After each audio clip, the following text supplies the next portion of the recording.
friend Vasilos for bringing me here. Thank you very much. I'm also from military, but self-commissioned. Yeah, I have never worked for militaries, but I want to train my students to work for these militaries and political corporations and politicians. This is where I come from, a place called Nepal, as you can see. I work with my students. I want to train them as military,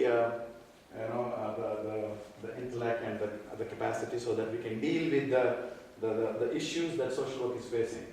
So that we'll be more courageous, we'll be more intelligent, we'll be more efficient, we'll be much more political, which we discussed in the first round of this session. And I believe that it can happen. Yeah. To me, social work is born in those situations. Maybe there are some turbulent times that state is co-opting or these corporations are swallowing us, but there is a hope, and we can train and nurture our students in that direction. If not, we ourselves are involved in that. So this is Nepal. I'm sure you must have seen it. You must have heard about it. You must have visited it. It's a beautiful country with a lot of resources, but unfortunately very poor, one of the very poorest countries in the Human Development Index. I don't know why is that. We are only placed in the last countries of 180 plus countries. Yeah. So that is where the military comes in. I think the military for long worked for the royal families for 200 years. Now there is no more king there. We have a military called Maoists who fought for the revolution, killed 10,000 people, but now king has gone home, and we are now talking about federal, republic, democratic, secular Nepal. Because it's no more a kingdom. That means a lot of revolutions took place, a lot of people died, a lot of political, cultural, economic transitions have come. Nepal is also an interesting country between these two giant economies, China and India, trying to bulldoze Nepal. In that sense, it's a landlocked country between these two superpowers, but we are also trying to understand we can be a land-linked country between these two countries and trying to get economically and politically advantage of that particular location. Nepal sits on very seismic plate. It is exposed to a lot of disasters. Recently we had two big earthquakes. You must have seen those images in the TV, British TV. And Nepal has 200 years of political and cultural connection with the UK. Now your Prince Harry, I think, is going to Nepal and going to stay with a Gorkha family which serves the Queen, and they are known for bravery. Yeah, he's going to stay with a family as a homestay person, not in hotels, trying to give a very good image of Nepal, and people can go there in this devastated, disaster-affected, post-conflict, post-transition country. I can go on like that. There's a lot much to talk about Nepal.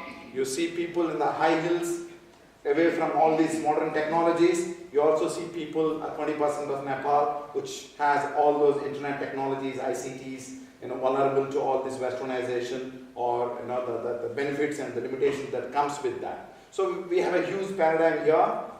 Also, as I said, it's a very interesting country where half of the population or more than half of the population live even less than $1 when it comes to poverty estimates. It's also a country produces a lot of sex trade, because I think this is where all those red dots are where there's a lot of sex, human trafficking happening, because this is where the dance bars, this is where the poor women lands up for their livelihood, and this is where they become victims of the demand and supply that we talk about.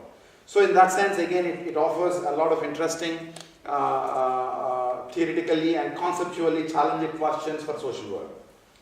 This one slide, I think, captures all that, what I spoke now. Unfortunately or fortunately, social work is a very new invention in Nepal.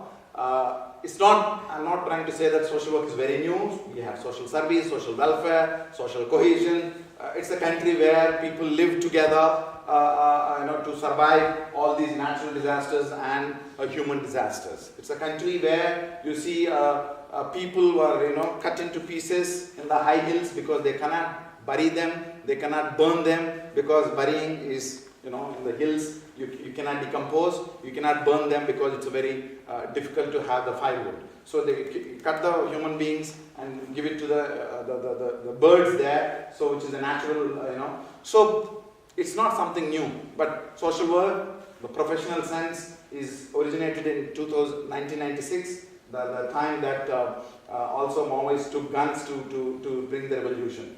So in that sense, it's beginning, and social workers are playing a crucial role in these both natural disasters and human disasters that I just mentioned. Situation is similar, they're all in camps and they're also waiting for support. And this is what happened during the recent disasters in April 25th and May 12th. 10,000 people died, more than 500,000 infrastructure is being devastated, many people became orphans, we lost all these artifacts and cultural pride, and social workers are in fact themselves disaster victims. Yeah, this is my colleague's story. I survived, I was in Malaysia at that time. So this is what you see now. Many villages gone into rubbles, they're flattened, and you don't see anything there. These are the things that we lost.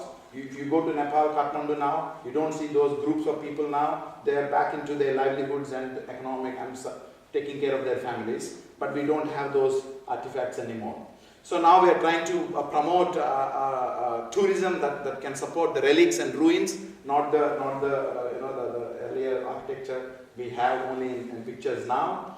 So this is what, in short, what's happening there. People are still living in camps. Social workers are involved with these camps. We don't know why they're still in the camps. No napkins, no sanitation, no electricity, not enough food.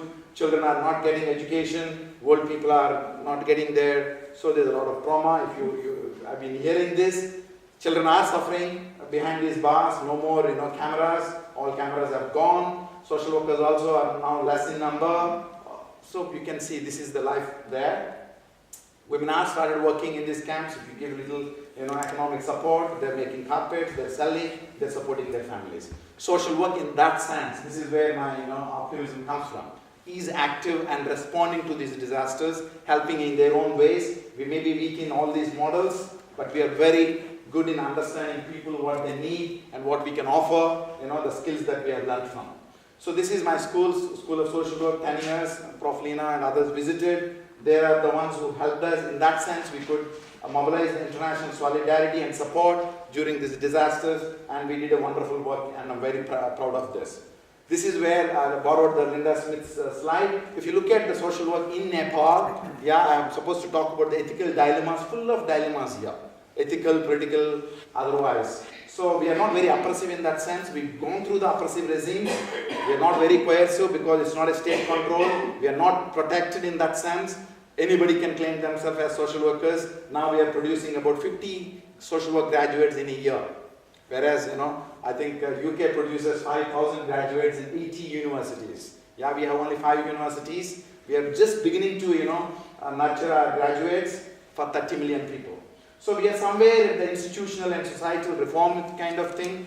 From Lina, I have learned we are not very clinical. We are not very status quo maintaining kind of social work. We want to be structural. We want to be very emancipatory because we believe through changing the structures we can bring the changes. And this is where I think it becomes very important in today's discussion. We want to be very transformative. We want to be revolutionary and radical and maybe reintegrating kind of thing. So that is what I see social work in this country. And this is where we went on to the villages, worked with the people, learnt from them, and again, started working in schools because we believe schools are the places, to work with the new generation, bring some smile, give them some resiliency skills so that if they are prepared well for the next disaster, either political or natural. So we worked with them. We have learned in the process. My students, one group working in the school, other group working in the like military operation. When they come back wounded or tired, the other group goes back. So we have done that and we have got good results. We are very happy. We want to share our work with all of you. You are most welcome to come. A lot of things we did, and as you can see, the images, and there are a lot of politics here, India and Nepal, China and America and others. We also have seen that. We also started working with these military people because they need some care because they have gone through all these phases. As you can see, my students are now back in classes, smiling, but the aid is not released. So again, they are on the streets making signature campaigns asking for release of the aid. They went back to the villages. Who is missing? How many people dead? How many people gone abroad, or how many people got into the sex trade or other trades? So we are talking to them. In that sense, to me, social work is very powerful in this country. I'll stop now here, maybe.